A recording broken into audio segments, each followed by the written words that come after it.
Hey guys, this is Vico from Vico Mods, and I got a request for someone to show you how to re-crimp a quick disconnect on a button that may have broken. So this was on an Aatrox, but just to kind of combo the video, to do kind of like a two-in-one. Some people just don't know how to get the quick disconnects off of buttons.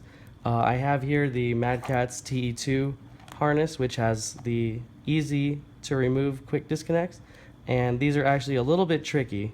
They're not quite as easy as the old ones were. So just to show you how to properly remove these, if you look closely, you can see that there's a little tab in here that you need to press that'll let the quick disconnect come off easily. If you just, oh, okay, these might be a little loose. So see, this one is stuck on there and it's not going to come off like traditionally. So what we do is you just put your thumb in the middle and there's a little tab there and you press and it comes off. Took a little bit of force, but that's okay. Now, the request was to show how to replace one of these if they can't solder and if they don't have the proper tools or anything. So I'm going to show you how to do that real quick. I'm going to move the plastic down here, the little plastic sheath.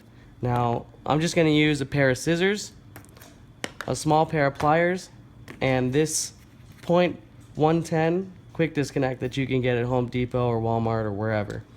And if you don't get the right size, that's fine. You can just use your pliers to crimp around the terminal and make it fit. So let's just pretend this ripped off or it broke off or whatever, you know, because you didn't take the quick disconnect off properly. And now we just have a wire. Now, to strip a wire with scissors is really hard. So hopefully you would have some wire strippers, but if you don't, then I'll show you how to do it with scissors. So there's two ways. You can make a little V and keep it in place, and then just kind of press the wire in and spin, and you can even try to pull it back, like just kind of wedge it in there and pull back. You don't want to snip, because then you'll cut your wire even more. And like I said, this is the hard way to do it. Okay, so I've got the little colored sheath off, and there's my wire. So I'm just going to take this thing, and if you look inside, there's a little bit of metal, and we're going to stick it through and make sure it goes all the way. And when you get all the way through, you should see the wire poking through the top. Now that's maybe a little bit too far, so we're going to pull it back a little bit so we don't see the wire anymore. So now you take your pliers, and the metal that you crimp is towards the top, so we're going to crimp right about there. Just squeeze as hard as you can.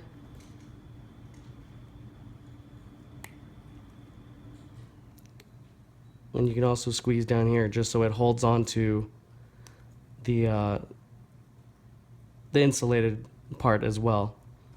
So we're going to take this. This used to be round, and see, we made it pretty flat. Give it some nice crimps all around there. So this should stay on. See, I'm pulling. Now again, when you're removing your wire from a button, you don't want to pull from the wire. That's probably how we ended up in that with the broken disconnect in the first place. Or if your wire came out of the crimp or whatever, you don't want to pull like that. You want to press the little tab and pull out. Or if you have the old style, there wouldn't be a tab, so you would just grab the metal part firmly and pull. Or, like I said, if you have pliers, grab from here and pull, not from the wire. So now that we made this new crimp, these are a little tight, so if you have a small screwdriver or something, you can use to open up, or you can just try to force it on. But be careful, because these pins are really they're really weak. So they could bend and they could break, and then you would need a new switch. And that'd be a completely different video. So I'm just gonna, there we go. See, I just kind of worked it on. Now again, if you need to change your button or move this or whatever, I'm just gonna grab from here. See, I'm like wiggling. Boom, it comes out. And to put it on, just push on straight, maybe wiggle it a little bit, but don't be too rough with it. And that's it. Thanks for watching.